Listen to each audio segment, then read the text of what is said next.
Plane ஃபிகர்ஸ்னால் என்னன்னு நம்ம பார்க்க போகிறோம்.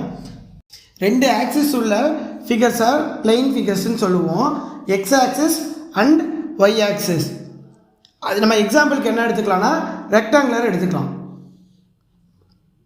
இது ஏ, இது பி, சி, டின்னு வச்சுக்கலாம். ஏபி லென்த், பிசி பிரெத்துன்னு நம்ம எடுத்துக்குவோம். நோ திக்னஸ் உள்ள ஃபிகர்ஸை தான் பிளேன் ஃபிகர்ஸ்ன்னு சொல்லுவோம் நம்ம. ஓகேவா? இதில் நம்ம என்னென்ன கண்டுபிடிப்போம்? ஏரியா அண்ட் பெரிமீட்டர் கண்டுபிடிப்போம். ஏரியானா என்னென்னா முதல்ல இது க்ளோஸ்டு பார்த்தா இருக்கணும்.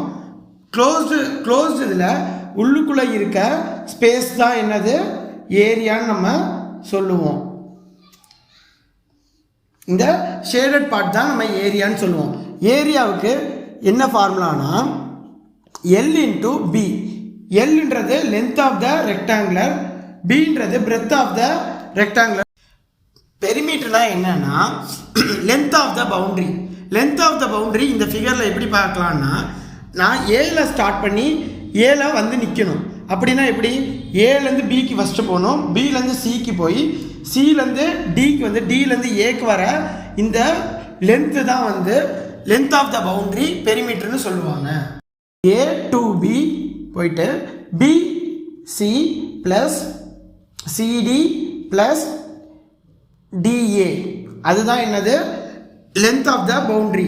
இதை ஆட் பண்ணோம்னா நமக்கு பெரிமீட்ரு கிடைக்கும். ஏபி என்ன டைமென்ஷன் கொடுத்துருக்கோம்? எல். PC B.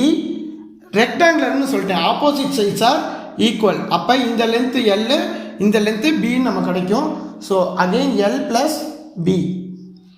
2L இருக்குது. So 2L, B plus B 2B. 2 காமனாக எடுத்துட்டோம்னா L ப்ளஸ் பி அப்படின்னு நமக்கு கிடைக்கும்.